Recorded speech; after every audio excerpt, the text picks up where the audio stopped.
मुली मुली डिस्कस करतात या गोष्टी, की बाळ झाल्यावर काय केलं पाहिजे, काय नाही. आम्ही पुरुष मंडळी मात्र या गोष्टी डिस्कस करू शकत नाही. कारण आमचा स्वभाव तसा नाही आहे ना, आम्ही एक्सप्रेस होऊ नाही शकत कुणाजवळ. त्यामुळे म्हटलं चला एक व्हिडिओज बनवून टाकू. आई होणं जितकं सुंदर आहे ना, तेवढंच कठीण आहे.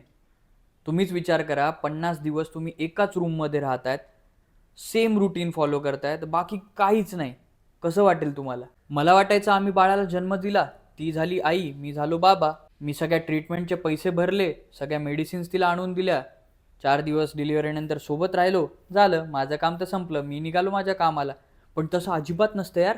आईला होणारे प्रॉब्लेम्स, त्या बाळाचे कॉम्प्लिकेशन्स हे बघायला फक्त तिची आईच का सोबत असावी? आधी नसायचं ना तसं. म्हणजे आपले वडील, आजोबा बाळाला जन्म द्यायचे आणि 4 दिवस थांबून त्यांच्या त्यांच्या कामाला निघून जायचे.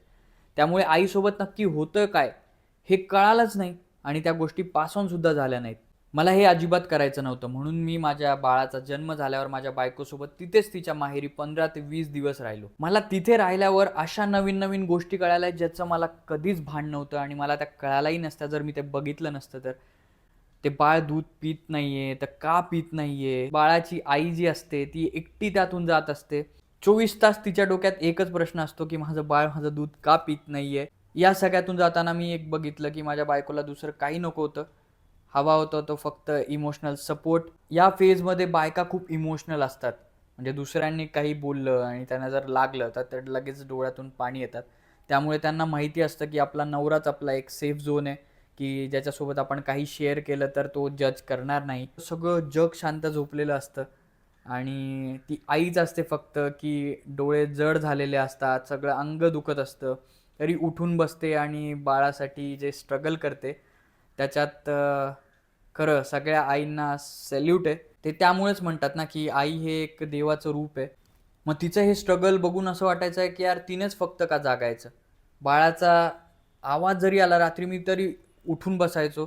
तो त्यावेळेस पहिले 4 दिवस वाटी चमच्यानीच दूध प्यायचा. मग त्याला मी वाटी चमच्यात दूध पाजायचो आणि जेवढं जमेल तेवढं मी माझ्या बायकोला सपोर्ट करायचो, की "तू झोप. तुझी झोप झाली नाहीये याच्यामुळे." आणि मलाही त्याच्यात आनंद वाटायचा. तो जो स्टार्टिंगचा फेज आहे ना, तो परत येईल का नाही माहीत नाही. म्हणून तो जगून घ्या. त्यामुळे थोड्या दिवस स्ट्रगल करायला लागलं तरी काही हरकत नाही. म्हणून म्हणतोय, की बाबा होण्याची जी डेफिनेशन आहे ना, ती आत्ताच्या काळात कंप्लीटली बदलली आहे. तुमच्या बायकोच्या सोबत राहा स्टार्टिंग फेजमध्ये. तिला सपोर्ट करा. म्हणजे बाळ आणि आई दोघंही सुखी राहतील आणि बाळ लहान असताना जितकं जमेल तितकं त्याच्यासोबत राहा. इतक्या फास्ट ग्रोथ होते ना त्यांची कळतही नाही.